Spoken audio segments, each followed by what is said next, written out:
Good evening. My name is Dave, as you heard, and I want to pose a question to all of you. Think about what happened to you today when you woke up and went through the day, people you met, phone calls you got. How many of those incidents would you consider a coincidence or an accident? Something to think about. For example, I accidentally tore my jeans. Some people do this on purpose. I used to have jeans with really holy knees in it, but my wife told me that it's not cool for a man my age to be wearing holy jeans. So she's right about 99% of the time, so I've learned just not to question her when she tells me something that I disagree with. So she hasn't seen these jeans yet, so I don't know what her reaction will be. But the point is, I have learned, I'm 60 years old, 60 and a half. My gosh, the time sure does fly. I mean, just yesterday I was 21, and now I'm 60 and a half, and that's an awful lot of wisdom for a guy my age to have, I think. I mean, I've been in business for about 40 years. I've been married almost 40 years. I've learned some things, I've experienced some things, and not to preach a religion or anything, because some would say that this philosophy of nothing happens for a reason could be, predestination or anything like that. So I don't even want to discuss religion. I'm just talking about what I've discovered during my 40 years of adulthood, and I think it's valid. I think it's more valid than anyone's opinion or anyone speaking from the education industry, from their ivory palace, who thinks they're so high mighty or read textbooks, etc. But starting from when I was 20 years old, I met this girl. We fell in love. We got married. The only problem is she was 10 years older than me. I'm 21. She's 31. She has a 5-year-old daughter and a 12-year-old daughter. She has a crazy ex-husband who goes around slicing her boyfriend's tires and stalking her. So all of my parents and my friends told me, "Are you crazy?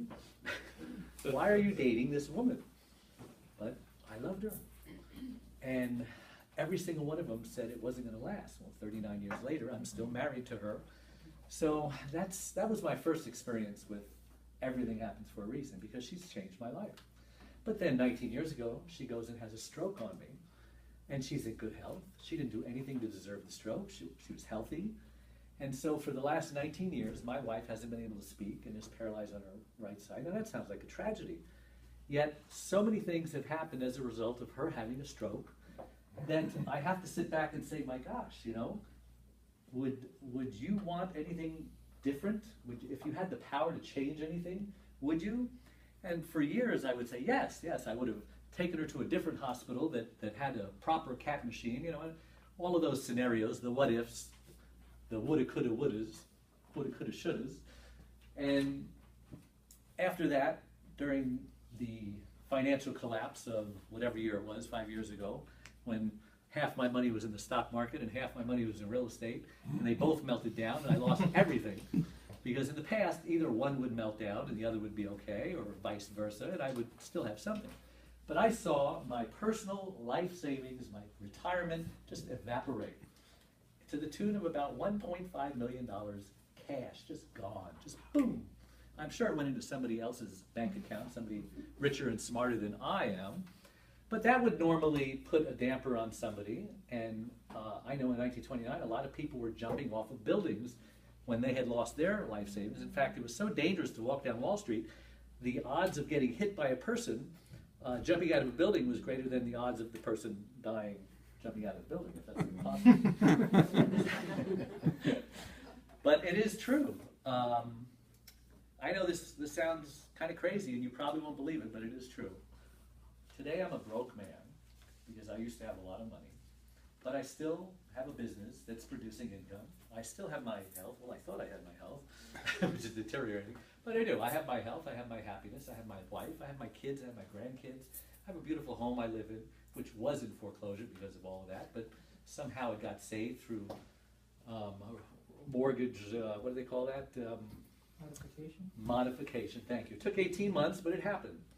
So therefore, I have learned so much. I have learned that money isn't the most important thing in this world. And I'm an entrepreneur. That's a big That's a biggie for someone like me, because I was striving all my life to earn money, to make money, to invest money, to save money, to parlay that, invest some more. I was in the process of investing out of state in Nashville, bought an apartment building. It was in a slummy area, right next door to the projects, but it was also right next door to Belmont University, where the presidential debates were. It was in a transitional area. I had a developer who was going to pay me $200,000 more than I had paid for it.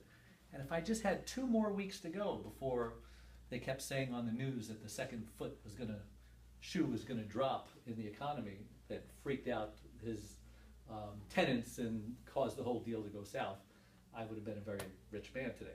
But everything happens for a reason, doesn't it? And it did, because I've learned so much about me. I mean, you can tell a lot about a man or a woman, not when things are going great and the spouse is doing awesome and you're in great health and the kids are doing great and you just got a promotion. You can tell what somebody is made of when they're going through a divorce, when they're going through bankruptcy, when the doctor just said you have cancer and you have 3 weeks to live, whatever it is. Everyone's going through something.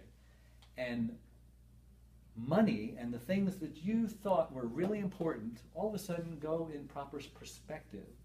And I'm grateful for that. And I have this famous saying that I say, I wouldn't want to repeat it for millions. But no, I said it wrong. I learned, darn it, it's always hard to remember this.